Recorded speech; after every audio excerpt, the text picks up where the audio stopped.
An Air Traffic Service Unit (ATSU) clearance constitutes the authority for an aircraft to proceed in accordance with its flight plan, only insofar as known air traffic is concerned. Clearances are based upon known traffic conditions which may affect the safety of aircraft operations. This will include not only aircraft in the air, but those manoeuvring on the ground, as well as vehicles and any local temporary instructions. If a pilot in command deems a clearance not suitable, he may ask for, and if practicable receive, an amended clearance. But remember that an ATSU clearance relates to traffic and aerodromes only, and does not in any way absolve a pilot in command from any responsibility to comply with all the rules and regulations concerning aircraft operation. Air traffic control will issue such clearances as are necessary to meet the objectives of collision prevention and the expedition and maintenance of an orderly flow of air traffic. In control areas, the most direct routings shall be given to all transiting flights. Aircraft intending to undertake supersonic flight shall, whenever practicable, be cleared for the transonic acceleration prior to departure. Air traffic control clearances are issued by area control in two circumstances, and in accordance with the following conditions: for departing aircraft and for en route aircraft. When aircraft are departing an aerodrome, area control centres shall forward a clearance to approach control units or aerodrome control towers with the least possible delay after the receipt of a request is made by these units, or prior to such a request, if possible.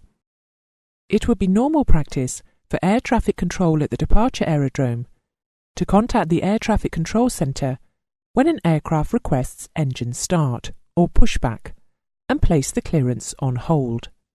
If the clearance has not come through by the time the aircraft requests taxi, then the local air traffic control allows the aircraft to move and the clearance issued when it arrives. If it has not done so by the time the aircraft reaches the runway holding point, then the aircraft is directed to a waiting area until the clearance can be issued. Once received, the clearance is read to the aircraft and must be read back exactly as received to confirm that the pilot has received it and understands what is required. For aircraft flying en route, air traffic control clearances must be issued early enough to ensure that they are transmitted to an aircraft in sufficient time for it to be complied with. If a pilot requests, a cruise climb clearance will be issued if conditions permit between specific levels, or above a specific level. A pilot may request a reduced cruising speed to delay his arrival at a destination. For flights with intermediate stops, clearances will normally be issued for the first destination only.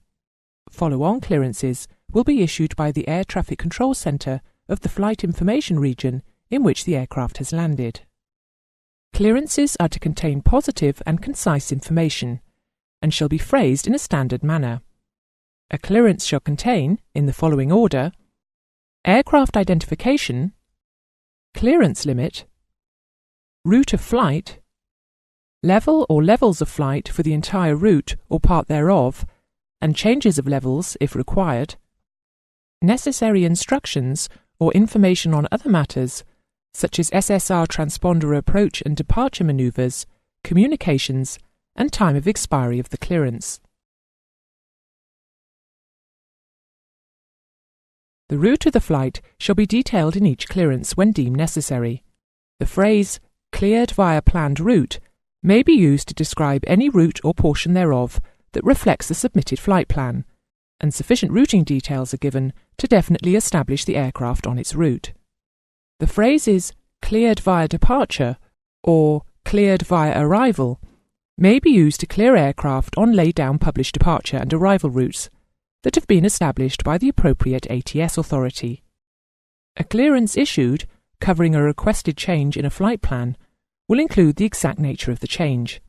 If a level change is involved and more than one level is contained in the flight plan, all such levels are to be included in the reclearance. If traffic conditions do not permit a requested reclearance, the pilot will be advised unable to clear, If warranted, an alternative will be offered. The issuance of a clearance to a VFR flight to fly, subject to maintaining its own separation and remaining in visual flight meteorological conditions, has no other object other than to signify that for the duration of the clearance, the provision of aircraft separation by air traffic control is not undertaken. So, when requested by an aircraft, and provided it is agreed by any affected aircraft, then an Area Control Centre may authorise a controlled flight in Class D and E airspace, in VMC, to fly and maintain its own separation whilst remaining VMC. The pilot in command must ensure that his aircraft does not constitute a collision hazard. The following provisos apply. Any clearance shall be for a specific portion of the flight below 10,000 feet during climb or descent. If a flight under VMC becomes impracticable, an IFR flight is to be provided with alternate instructions to be complied with for the term of the clearance. In the event, the pilot of an IFR flight is to comply with the alternate clearance.